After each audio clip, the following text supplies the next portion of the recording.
Good evening and welcome to another edition of Capital Market Live on Channels Television. I am Will Ibang. We'll take a look at how your investment performed this week. But first, let's check in with markets outside Nigeria. We begin with Europe, where we see shares closing out Friday as investors weighed a fragile U.S.-Iran ceasefire and renewed hopes of progress in Ukraine peace talks. Now, the pan-European stock 600, we see that ended up at 0.4%, with most sectors and most major regional bosses finishing in positive territory. Let's flip now to Asia. We see where markets mostly rose on Friday as investors tracked a fragile U.S.-Iran ceasefire, keeping oil prices volatile. Now, Japan's Nikkei 225 gained 1.84% to close at 56,924 points, while we see the Topix index closing flat. Authorities have said Japan will begin releasing oil reserves from May to support supply stability in the country. Now, in China, the Shanghai, that's the index, rose 0.51%, supported by stronger inflation data, while the Hang Seng, that ended 0.55% higher as regional sentiment improved. Let's check in with U.S. markets now. We see the futures that the stocks ended Friday mixed as investors monitored a fragile U.S.-Iran ceasefire, but still posted strong weekly gains. The S&P 500 slipped 0.11%, while the Dow Jones, that fell 0.56%. The Nasdaq rose 0.35% to 22,903, and that was supported by strength in major tech and chip stocks. Now, despite Friday's dip, all three major indexes, they recorded solid weekly gains, with the S&P 500 and Nasdaq posting their best weekly performance since November. Now let's drive it home back to Nigeria. We see the NASD, that's the unlisted OTC market, over-the-counter market, closed lower this week. The index, that fell over 4%, 4.2% to be precise, to 3,870 points, while market capitalization dropped to 2.32 trillion naira. Now, trading activity was sharply weaker, with volume, value, and deals all declining significantly over the week. Performance, we saw that was mixed among listed securities. Impressive Bacolori, First Trust Mortgage Bank, and UBN Property Company, they led the gainers chart, while CSCS, as a Central Securities Clearing System, Double One PLC, and Free Range Farms recorded losses. Now, most traded securities were CSCS, MRS Oil Nigeria, and Joe Fluids PLC. Now let's come down to the big guy, the NGX, that closed the week higher, with the oil share index up 1.03% at 203,770 points, while market capitalization, that rose 1.05% to 131.17 trillion naira. Now, trading activity was also stronger, with volume, value, and total deals all closing the week in positive territory. Looking at sector performance, that was largely positive. It was led by banking stocks, up 5.1%, oil and gas up 2.67%, and gains in consumer and industrial goods. Insurance, however, that declined by 3.64%. Looking at top gainers, we saw Trans-Nationwide Express, Nigerian Exchange Group, and GTCO, while DAC Communications, LT Briscoe, and Deep Capital, they led the losers chart. Most traded stocks were Access Holdings, Wema Bank, and GTCO. Meanwhile, the NGX we saw this week, the listed Dunlop Tires and Rubber PLC and Griff Nigeria PLC. That was during the week. Now, still on Nigeria's capital markets, where a key global upgrade is drawing attention, FTSE Russell has reclassified Nigeria from unclassified status back to frontier markets, with the change set to take effect in September 2026. That decision reflects improved FX liquidity and better market access for foreign investors, and it could trigger fresh portfolio inflows into Nigeria's equities, potentially reinforcing the recent market rally. But questions remain on how durable these gains are and which parts of the market stand to benefit most. Joining me to discuss this and more is Kayode Adegoke, Chief Operating Officer, Arthur Stevens Asset Management Limited.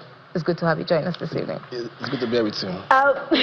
This classification, we've had it coming, we've been expecting it, and but the key thing here, what's on my mind is that it's expected to bring in some passive inflows, funds that have been passive for a long time.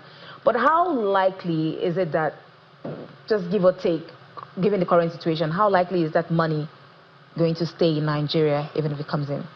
Thank you. Thank you for having me again. So fundamentally, there are global ETFs that track different stocks across different market jurisdictions, right? And Nigeria used to be present in this index for some time. However, owing to different issues in the past, we were taken off. We saw the Morgan Stanley issue earlier that we were reinstated, and then this FTSE as well. Now, there are global funds that track this index, and by virtue of that structure, right, they are required to allocate funds to these sectors. So when Nigeria, for Nigeria being reinstated now, right, it would suggest that by virtue of these funds' asset classifications, they have to invest in Nigeria. And the outlook that we expect is, we see somewhere around maybe $1 billion coming into Nigeria with effect from September of this year. So without a doubt, these inflows are going to come, right? So the next question would be, which stocks would they go into, right? Historically, these funds are structured to be invested in large cap, very liquid stocks, right? So we would find activity around, the same key players that we have today, the large stocks of the NGX that you just talked about. So yes, so these funds are going to come, definitely. They will stay, obviously. So the drivers, what drives their presence? Maybe before you go to the drivers, you mentioned when the money comes, it usually goes to the large cap stocks, the big stocks in the market. But does that risk leaving the other markets behind, like the small companies and the overall growth of the market, if they concentrate mostly on the large cap stocks, what happens to the smaller companies for the NGX? Well, so the thing is, what drives these investment decisions are, there are a couple of things that, these guys look at before they make this, decisions. The key of them is the liquidity of the stock that they want to invest in, right? So if a stock is not liquid or it's small cap, it won't attract their interest, right? So it's not a question of what happens to these stocks. It's a matter of they can't play in this game. So the money is going to come, and the market already knows where it's going to go. So I think that just settles that. Okay, so if conditions change, looking at Nigeria's situation, it's quite shaky at the moment, not very stable. We're still trying to consolidate and get there. But if conditions do change, we get a flip side of this. Could Nigeria stand to lose its status again? Yes, because it happened before. That suggests that it can happen again, right? However, whether or not it will happen is a different question entirely, because we've seen significant markets restructuring over the last 2 years, right? We've seen significant improvements in transparency around the NGX. We've seen significant improvements around the the regulations around the NGX and the markets, at the broader market as a whole. We've seen significant improvements in FX liquidity in Nigeria. So these are the things that drive these decisions. The reason why they left before was because foreign investors who had invested, right, had problems taking their monies out. And I believe over the last 15 months, that has been resolved. So that status alone pushes Nigeria back into the visibility of these guys, which is why we are where we are now, right now. To your question in specifics, whether or not it can happen again, I believe what drove the change is still in effect, right? If you get what I mean. And for as long as that stays in effect, I don't see a reversal in some of what led us to this point. So for sure we should continue to see some more traction in this direction, a bit of more growth. But we're in a pre-election year, and it's quite volatile, and that is FX problems is like hand in hand with that kind of situation. So with what you're saying, are you saying that the policies, the reforms we have will still be in effect even in 2027? Well, that's a good question. That's a more political question to answer. However, in my opinion, right, I believe that I believe, what we have for the rest of this year, right, is significant enough for the market to take a decision, right? And with the things that we have seen, I believe that the FX market will continue to moderate. The stability will continue to occur the way we are seeing it. If this FTSE thing happen as it's scheduled to do so, we will see significant inflows coming to Nigeria. And this is not the same as the fixed income inflows that we've seen over the past couple of months. This is equity market inflow, right? So the cost is of a different dimension. So that is significant, right? And I believe that that also would help to stem the tide of FX liquidity that people are concerned about. Okay, but speaking of inflows coming in, is this reclassification already priced into the market? Because people are expecting, capital is going to be flowing in, possibly, you say, almost $1 billion coming into the country. But right now, we have local players dominating the equities market, and so we don't need that volatility, capital flights when, there's a crisis and everything, with disruptions here and there. So is it already priced in? And Nigerians already say, oh, give or take, where are you coming or not? We're already good. The market is in a rally. Or is there still an upside, for the, to be seen? You see, now that's a good question, right? Now, nobody has a crystal ball. Nobody can tell tomorrow. However, like you would know, prices today are very, very elevated, right? For most of the large cap stocks, they already exceeded most target prices with most analysts, right? So this development brings a different dimension to the whole thing, right? Whether or not there's still an upside, I believe there is, right? With $1 billion, that's about 1.4 trillion naira, right? If that comes into the market, into the same set of stocks, there's a solid chance that that will force an upside. That liquidity cannot come in and prices stay where they are. So yes, there would be some upside. Definitely, we'll look to that. But let's look now to things still shaking up the market. We've seen some earnings coming in, and Wema Bank, hit the milestone. They crossed the 200 billion profit mark. What's driving this earnings surge for Wema Bank, and how much of it is sustainable rather than cyclical? Interesting. So for Wema, the bank has gone through a rapid evolution over the last 12 months, right? We've seen their rapid expansion in their loan book. We've seen some expansions in their non-interest earnings, their digital bank, right? And, again, for most of the banks, right, given the CBN's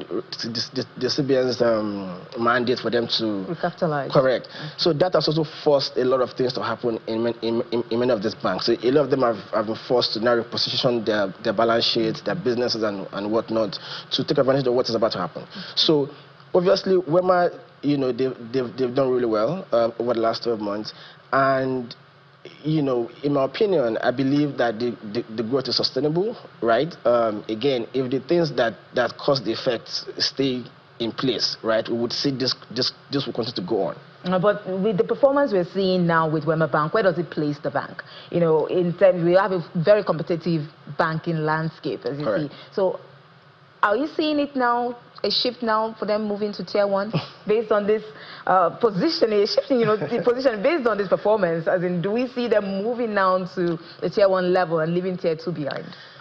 Well, you see, the factors that drive tier 1, tier 2, tier 3 are beyond just 1 year earnings, right?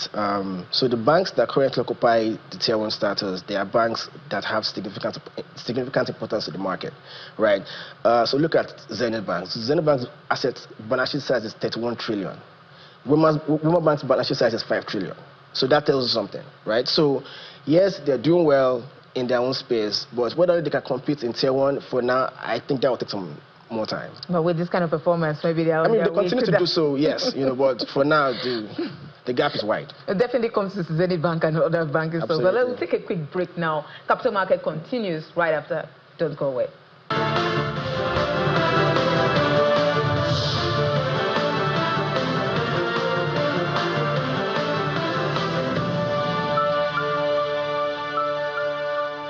Welcome back. If you're just joining us, you're watching Capital Market Live on Channels Television. We've been discussing the FTSE Russell, the reclassification of Nigeria back to frontier markets, and also looking at some earnings reports from some key banks like Weber Bank, Zenith Bank. We're looking at GTCO as well, and Mr. Kayode Adegoke, Chief Operating Officer, Arthur Stevens Asset Management Limited, is still with us in the studio to give us more insights as to what's driving this. The growth in banking stocks, especially some earnings that we've been seeing in GTCO and Zenith Bank. Mr. Adegoke, now let's zoom in. You mentioned Zenith Bank. But now we'll talk about their earnings and possibly compare them to GTCO. You see, the profit from GTCO, that declined this year, the full year 2025. And I'm sure, as we all know, probably FX, no windfall from FX, and that reduced the gains. But we saw core income that was strong, and investors are probably wondering, is this, when we don't have the FX gains now, is this now a deterioration in income, or is this an improvement in earnings quality based on the results we've seen? I believe this signals an improvement in earnings quality, right? Like you rightly said, the FX revaluation gains that we saw last year, it's a non-recurring revenue, right? And given that substantial revenue driver from the previous year that did not occur this year, and yet GTCO's gross earnings was 2.2 trillion, right? Their PBT was 1.2 trillion, right? PAT is about 800 billion. 15% decline from what it did the previous year, but still significant income. And so this tells us that, look, the bank understood that this non-recurring revenue would not happen in 2025, and they instead focused on growing their loan book.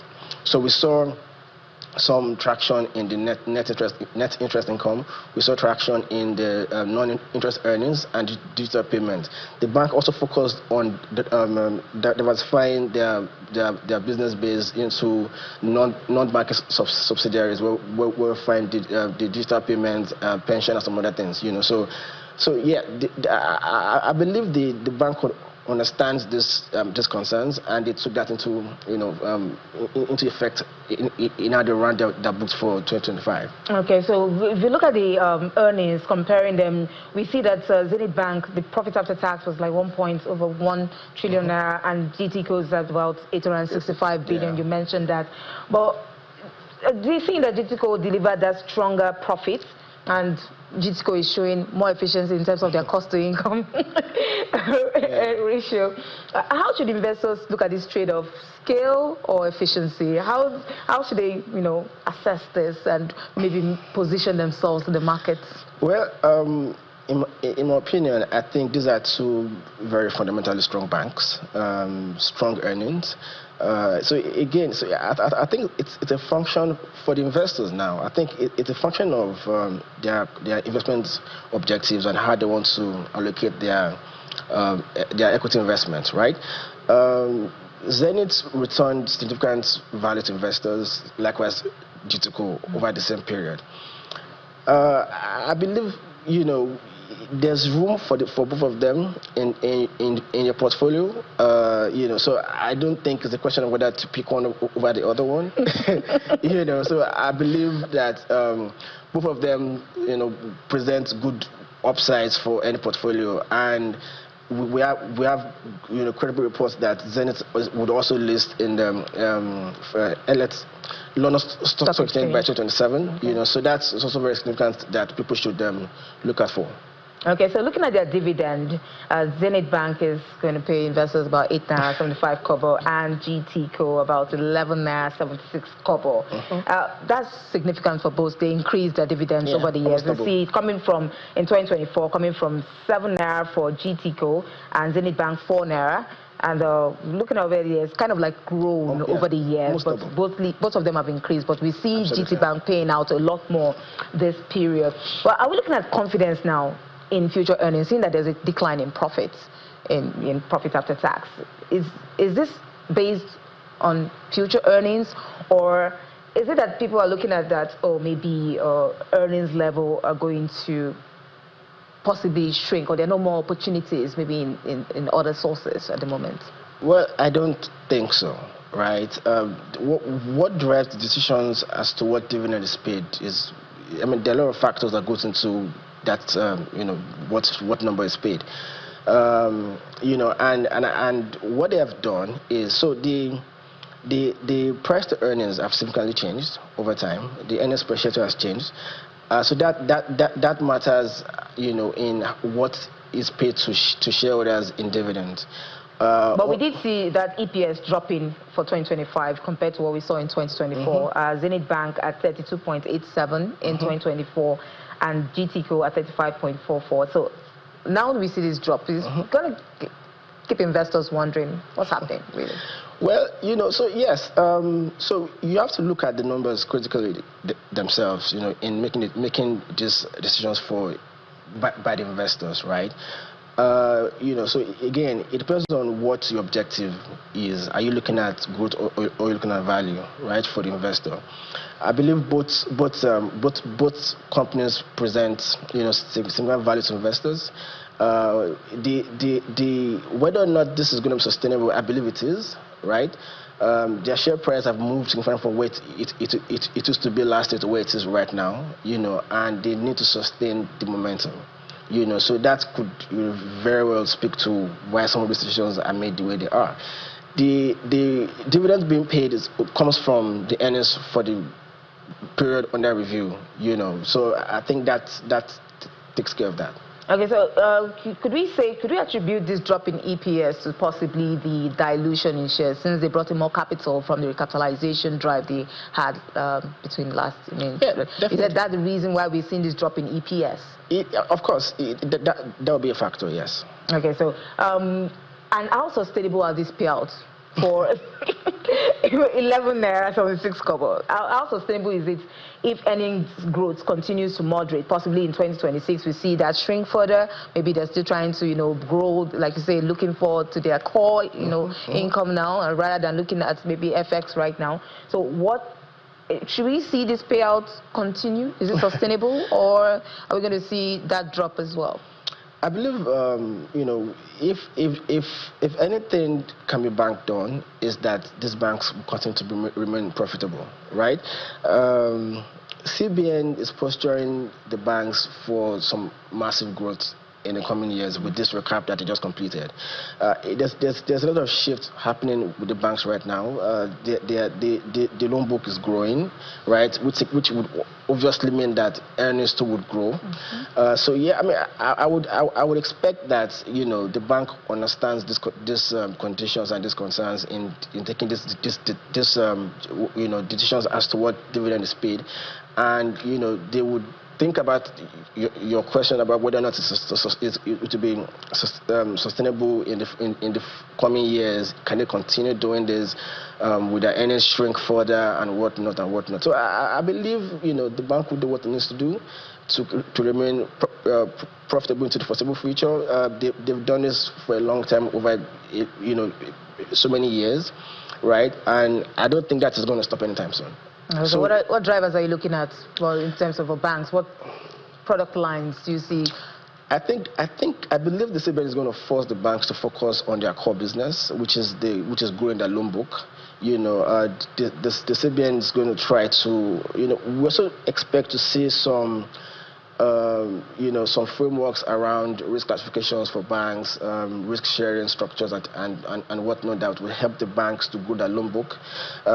Recently, there was this thing from CBN that required the banks to do this stress test on their loan book, making sure, all these things that the CBN is doing just to make sure that the bank grows the loan book in a healthy way, right?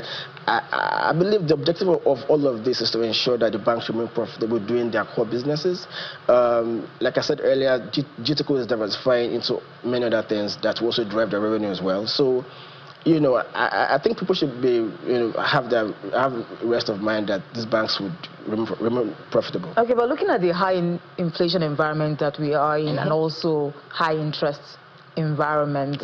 For these banks, growing their loan book, how feasible is that, especially with NPLs, that's non-performing loans, also growing in tandem with that? So how are they going to be able to manage this risk, credit risk to investors or to people that need to borrow to grow their business? Real income, the real economy also needs loans, but how are they going to sustain this if they are not able to pay back the loans because of how default and stuff? Default. Right. So, good question. And the way I see it is this: the banks are set up to give loans, right? The default risk in loans have always been there, right? The banks have devised their ways in managing credit risk in the loans that they give and all of that. So don't get into what credit risk is and how it is managed and whatnot. But what I know is banks sometimes are finicky with giving loans, obviously because of default risk with paybacks and customers. The economy itself cannot provide enough consumers to even see that the borrowers get enough sales to pay back the loans that they've taken, like you rightly said. However, in my opinion, I believe that Nigeria itself, as a nation, is going through an industrialization right now, and that will force a lot of more things to open. And given what the mandate of the present administration is, trying to move the economy to a $1 trillion economy, yes. Right? That would see some shifts with what the banks do and how they make money. Okay. So I believe everyone stays optimistic right now, even the banks, and they're looking to see what the rest of the year will bring into next year. Definitely, we'll look forward to the outlook for the banking sector and continue to see strong returns from them. Thank you so much, Mr. Kayode Adegoke, Chief Operating Officer, Arthur Stevens Asset Management, for joining us on Capital Market. Pleasure. And that's a wrap on this edition of Capital Markets. Always remember, whether markets are bullish or bearish, knowledge is always your best investment. Keep learning and keep growing your financial service. You can catch us again on our YouTube channel. I am Will Ibang. Thanks for watching and see you.